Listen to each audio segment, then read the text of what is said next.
Hi folks.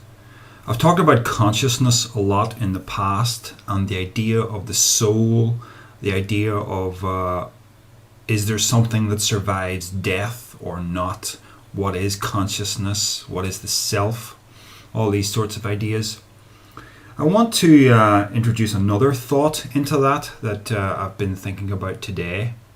I want you to think about when you were born. So for me, that's the 23rd of July, 1972.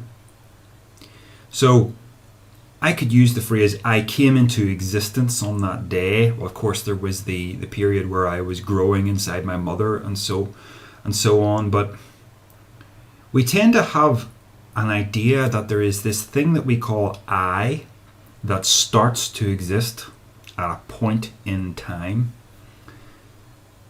And that this person that you are contains an immortal soul. So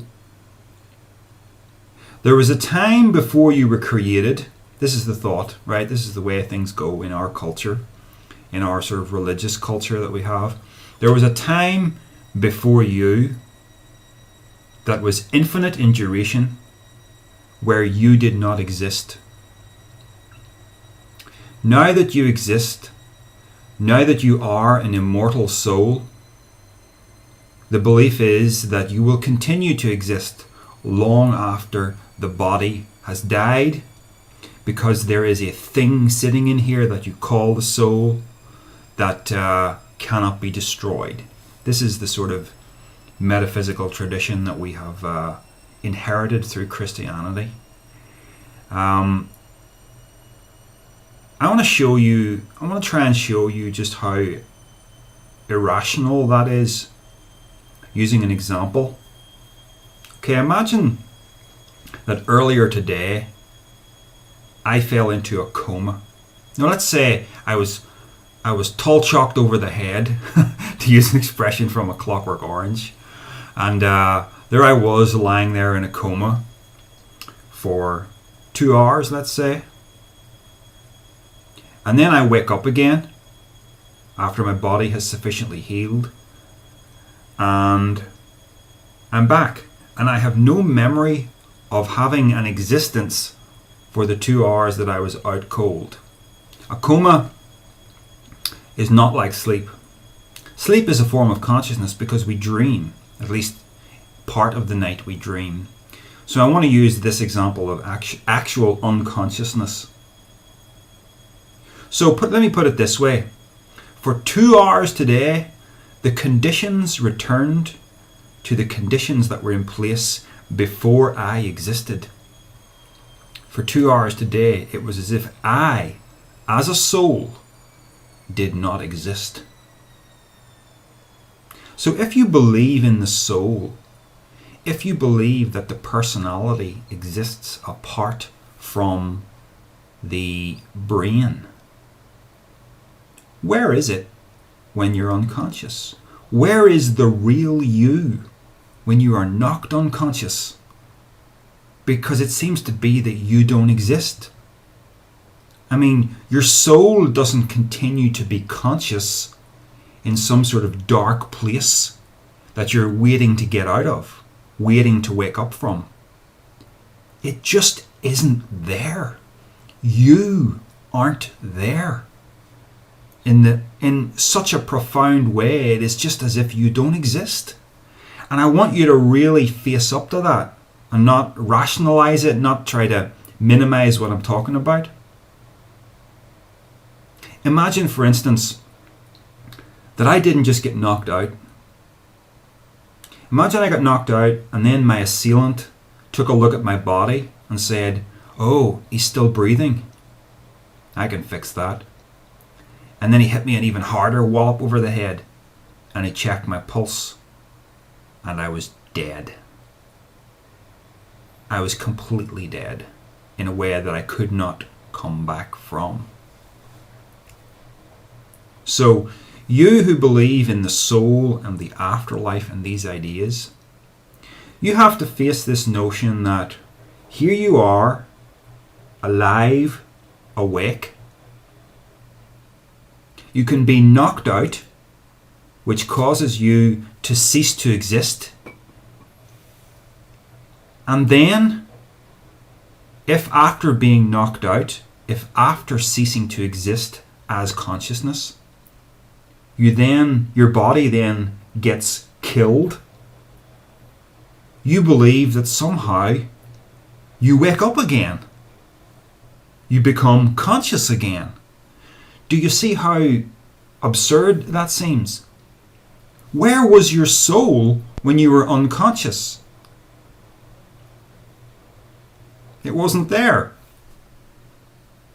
My cousin, who used to be in the Royal Air Force, tells the story sometimes of a training exercise that he was on where he and his teammates had to stand guard over a helicopter that was in a field. This was in the countryside somewhere, and there was some kind of opposing team somewhere, so they had to guard the helicopter. Anyway, night fell, and my cousin fell asleep in the helicopter, and I don't know who was supposed to stand guard or whatever, but he woke up in the morning to find that a note had been attached to him, pinned to him, that said, "You're dead." So the other team had obviously crept up on the helicopter, found that everybody was asleep, and killed them all. Simulated killing them all. But they were kind enough to let him continue having his night's sleep instead of actually waking him up to tell him, "We've just killed you, by the way." So this kind of always stuck in my cousin's head because he was having the same sort of dilemma that I was. If you're not conscious and you die, is there a you to go somewhere? So the model of the soul that inhabits the brain, the immortal soul, it doesn't really work. It doesn't really make sense of experience. Because the experience seemed to be you can be switched on or off. The real you, the self, whatever we mean by that, can be here 1 second and simply not be here the next. And there's something really unbalanced about this notion that on the one side of your life in time, in previous time, there is an infinity of duration not involving you. And then you somehow have to have an infinity of duration that does involve you to the furthest end of eternity. You will not cease to exist. I've heard it said that life is meaningless if it ends. But is it really? I mean, what's so meaningful about your life as it stands? I mean, what have I been doing with myself? I've been eating, crapping, resting, going to work, watching TV. What have you been doing? It's not like you've cured cancer or anything, Our lives really don't hold a great deal of meaning as they are. They're just we're just kind of dancing with life here, just moving around. And that seems to be just what it's for. It's for its own sake. And if you look at the rest of the animals, they're doing exactly the same thing. They're just running around, keeping themselves alive, occupying their time with pleasure and whatnot. How many of us really have lives that are any more interesting than that? And yet you want to take that and you want to say, I have to live forever, as if that somehow is going to make your life more meaningful. If I pick an arbitrary date in the past, 23rd of September 2011, what were you doing? I don't know what I was doing. So I guess the events of that day are meaningless because they didn't last forever. See what I mean? Everything is temporary here. This personality is not the personality that I was when I was a 10-year-old. The 10-year-old is dead and gone. This guy is here instead. When I'm 60, it won't be this guy. It'll be some other personality because I will have changed significantly. And every 7 years, every cell in my body will will have vanished and been replaced. So, what are you trying to hang on to? What is this thing, that I have to survive, I have to never die? If you really think about it, it doesn't make sense.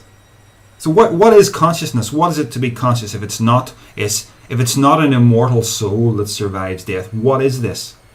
And the only way I know how to conceptualize the self is to say that the body and brain acts as a kind of aperture, a kind of lens for the universe to experience itself via form.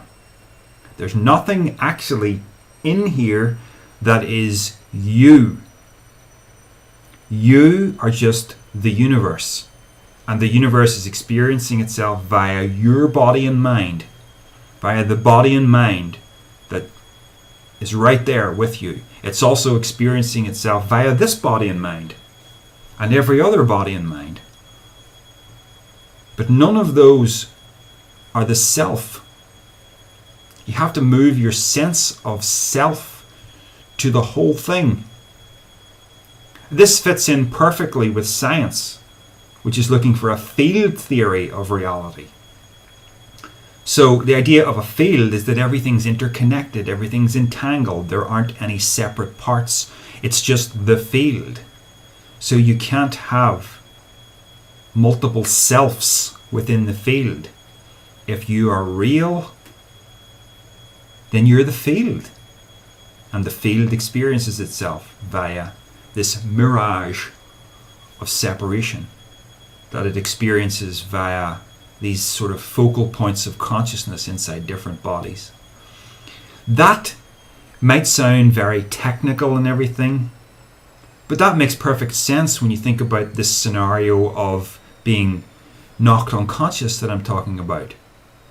Consciousness is right here because the aperture is open. Clunk me over the head, the aperture closes, consciousness is not here. The brain starts to heal itself, boom, consciousness returns. The aperture is open again. Do you see? I don't have these questions about where does the self go? Where does the soul go when the body is knocked unconscious? Because there is no soul in the body. Do you see? It's just a lens. That's all this is. You're the universe, and the body you're using is just a lens. The mind you are using, the personality you're using, is not the real you. It's all part of the lens. You are consciousness in the abstract, without identification with form. I feel like I've made this too technical. I didn't want to, but I hope it at least raises some issues that you can sort of mull over in your own mind and come to your own conclusions about. The old ways don't seem to work, you know. In thinking about death, you know, in recent months there's a couple of friends of mine have lost parents, Christians, and it has really hit them very, very badly. And of course death does, but I mean excessively badly. And I'm not trying to, you know, belittle anybody's experience of this. I'm not trying to poke fun at anybody, but, you know, I noticed in one of the cases the person took an exceptionally long time off work after the death of their parent. And all I could think was, your mother is supposed to be in heaven now. She is in paradise with God. And yet, this doesn't seem to translate itself into any feeling of hope or joy in the person, in the surviving relative. Do you know what I mean? It doesn't seem to work. I don't know what that means exactly. Does it mean that in some cases Christians are just fooling themselves, that they really believe when they don't?